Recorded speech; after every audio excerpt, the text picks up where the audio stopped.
अस्सलाम वालेकुम guys, welcome है आपका मेरे चैनल पर सभी फ्रेंड्स का। तो गाइज़, आप कैसे हैं? अल्हम्दुलिल्लाह मैं भी बिल्कुल ठीक हूँ और परवरदिगार से उम्मीद करती हूँ कि आप सब भी बिल्कुल ठीक होंगे। और जैसा कि मेरा फ़र्ज़ बनता है कि जो भी मेरे चैनल पर नए आए हैं जल्दी जल्दी मेरे चैनल को लाइक कर लें, सब्सक्राइब कर दें। और आप सब लोग कहाँ से देख रहे हैं मुझे ये भी ज़रूर कमेंट में बताइएगा। आज मैं आप लोगों को बता रही हूँ कि दुआ जिन लोगों की कबूल नहीं होती है उनके बारे में बता रही हूँ, और दूसरे उनके बारे में बता रही हूँ कि हर इंसान को मिलता वही है जो उसकी किस्मत में होता है, चाहे वो उसको हलाल को हराम करके खाए, मिलेगा उसको वही। उसके बारे में आज मैं आपको बता रही हूँ कि जिसकी दुआ कबूल नहीं होती है उसके बारे में मैं आपको बता रही हूँ। वो होते हैं, उनको कहते हैं गासिब। जो गासिब से बढ़कर और कौन जालिम हो सकता है। गासिब वो होते हैं कि उनसे बढ़कर और कौन जालिम हो सकता है।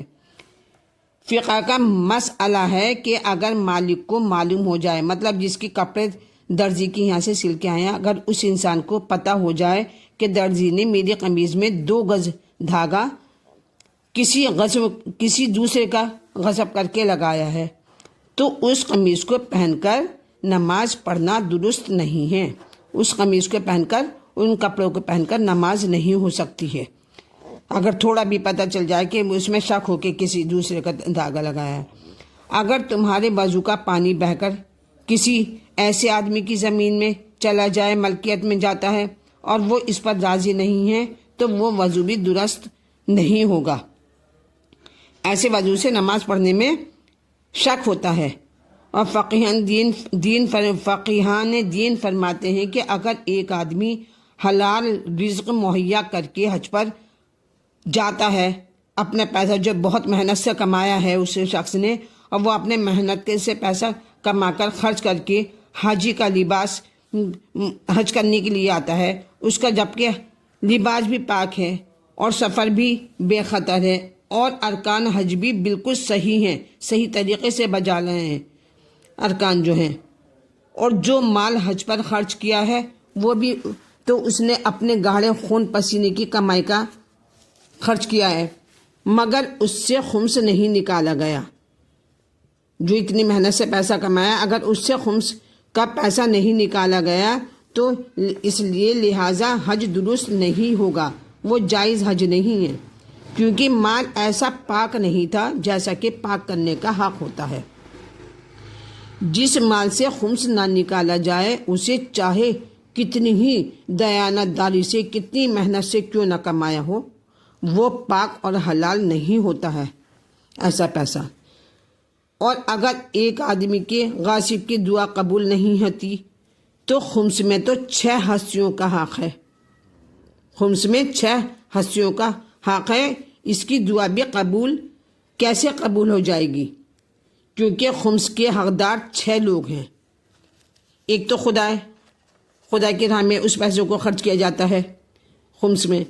एक दूसरे हैं रसूल, तीसरे हैं इमाम, और नंबर 4 है सैयद फ़कीर जो गरीब हैं बहुत, नंबर 5 है सैयद मुसाफिर, और नंबर 6 है सैयद मिस्कीन।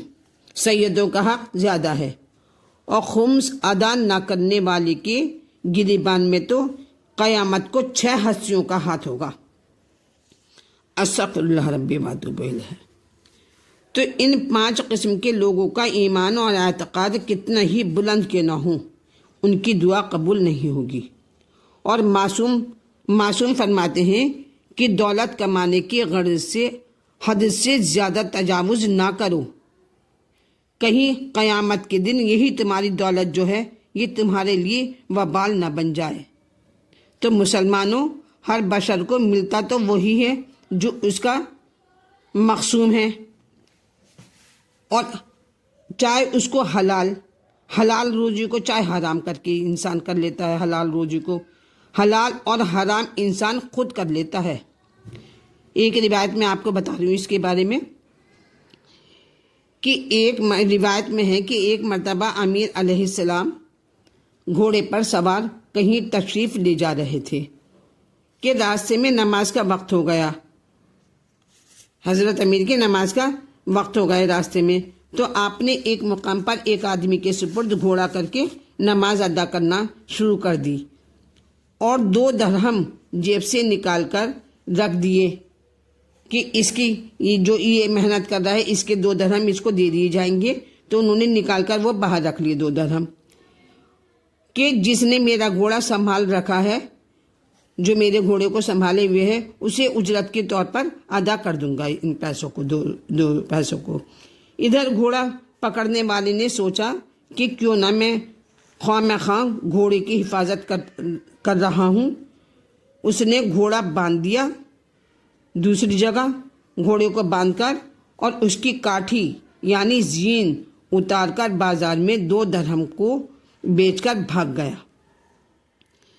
اور جب جناب امیر نماز سے فارغ ہوئے، نماز پڑھنے کے بعد دیکھا تو وہ شخص نہیں ہے وہاں پر اور گھوڑا بندھا ہوا ہے الگ، اور 2 درہم ہاتھ میں لے کر جب گھوڑے کے قریب آئے تو کیا دیکھا کہ گھوڑا کا پاسبان زین سمیت غائب ہو گیا ہے۔